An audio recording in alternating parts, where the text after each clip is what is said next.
So இதுவும் வந்து ஒரு பெஸ்ட் காம்பினேஷன் தான், நல்லாயிருக்கும். நம்ம உப்புமா, சிப்ஸு, அப்புறம் வந்து ஊறுகாய், அப்புறம் வந்து டீ. வணக்கம் நண்பர்களே, இன்றைக்கி ஒரு சிறு உப்புமா வந்து ரெடி பண்ண போகிறோம். உப்புமாவுக்கு வந்து வெங்காயம், தக்காளி, கொஞ்சம் மிளகாய், கொஞ்சம் பூண்டு, இது வந்து ரவை, இதில் வந்து உளுந்தம்பருப்பு, கடலைப்பருப்பு, வேர்க்கடலை, இது எல்லாமே ரெடியாக இருக்குது. இங்கே வந்து நம்ம சட்டி ரெடியாக வச்சுருக்கோம். இந்த பக்கம் வெந்நீர் வச்சுருக்குறோம். ஸோ இப்போ நம்ம வந்து முதல்ல எண்ணெயை ஊற்றி ரவையை வறுத்துடலாம். ஒரு 3/4 கிளாஸ் ரவை, இதை வந்து பொன்னிறமாக வறுக்க போகிறோம். ரொம்ப இல்லை, 3/4 கிளாஸ். ஏன்னா நான் ஒரே ஒரு ஆளுங்கிறதுனால நமக்கு அது போதும். கொஞ்சம் பொன்னிறம் ஆறது வரை வறுக்கணும். இப்போ வந்து பொன்னிறமாக ஆகிட்டு ரவை நம்ம அந்த ஸ்டேஜில் வந்து எடுத்துக்கலாம். இதில் வந்து கொஞ்சம் எண்ணெய் விட போகிறேன். நான் நார்மலாக கடலெண்ணெய் தான் ப்ரிப்பேர் பண்ணுவேன். கடலெண்ணெய் விட்ருக்கேன்.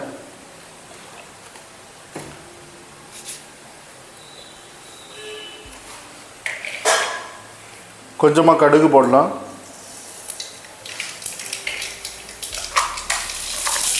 கடுகு நல்லா வெடித்ததுக்கு அப்புறம் நம்ம வந்து ஏற்கனவே எடுத்து வச்சுருக்கிற இதெல்லாமே கடலைப்பருப்பு, உளுந்தம்பருப்பு, வேர்க்கடலை, இது எல்லாத்தையுமே போடுறோம். ஸோ இதுவும் ஆனதுக்கப்புறம் நம்ம வந்து வெங்காயத்தை போட்டுறணும், கறியை விட்டுறக்கூடாது. ஸோ லைட்டாக வெங்காயம் வந்து வதங்கின பிறகு நம்ம வந்து பூண்டு போட்டுடலாம். பூண்டு லைட்டாக வதங்கிட்டுனா நம்ம வந்து மிளகாய் வந்து போட்டுடலாம். காரங்கிறது நம்ம மிளகாய் மட்டும்தான் சேர்க்குறோம், வேறு எதுவும் இல்லை.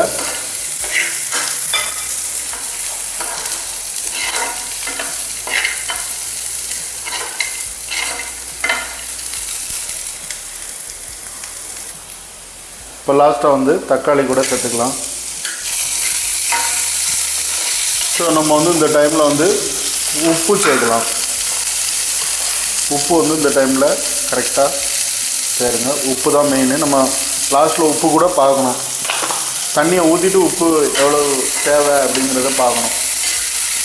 இப்போ உப்பு போட்டாலும் நம்ம தண்ணியை ஊற்றினதுக்கப்புறம் பார்க்கணும். ஸோ தக்காளி கூட நல்லா வெந்துருச்சு. ஓரளவு லைட்டாக கொஞ்சம் முழு தக்காளி இருக்க தான் செய்யும், இருந்தாலும் கொஞ்சம் பரவாயில்லாமல் வெந்துருச்சு. ஸோ இந்த டைமில் வந்து நம்ம என்ன பண்ண போகிறோன்னா அப்படியே வெந்நீர் எடுத்து ஊற்ற போகிறோம்.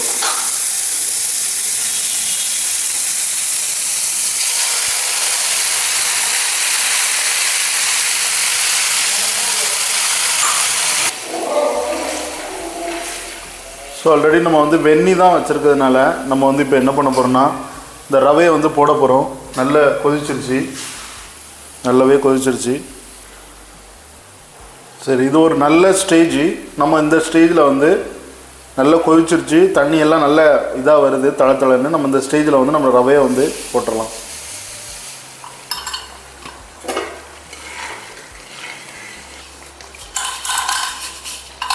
ரவையை போடும்போது நம்ம வந்து சிம்மில் வந்து வச்சுக்கணும். ஏன்னா டக்குன்னு வந்து அடிப்பிடிச்சி இதாயிடும். ஆல்மோஸ்ட் உப்புமா வந்து ஒரு 2 மினிட்ஸில் நம்ம அப்படியே இருக்கணும். இப்போ என்ன பண்ண போகிறோம்னா மூடி போட்டு மூட போகிறோம். மூடி போட்டு மூடி வச்சிட்டோம்னா ஒரு 2 மினிட்ஸ் அல்லது ஒரு 3 மினிட்ஸ் கழித்து நம்ம எடுத்து பார்க்கலாம். சிம்மில் வந்து தீயை வந்து வச்சுருக்குறோம்.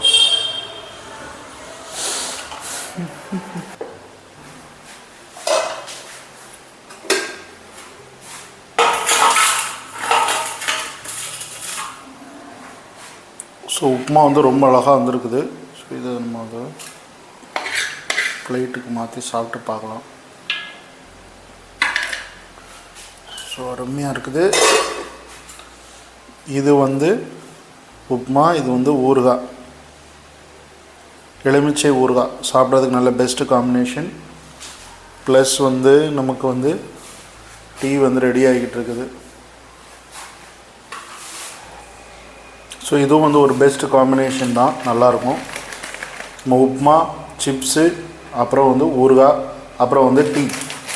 ஓகே, பிடிச்சிருந்தா லைக் பண்ணுங்கள், ஷேர் பண்ணுங்கள், கமெண்ட் பண்ணுங்கள். பாய், see you.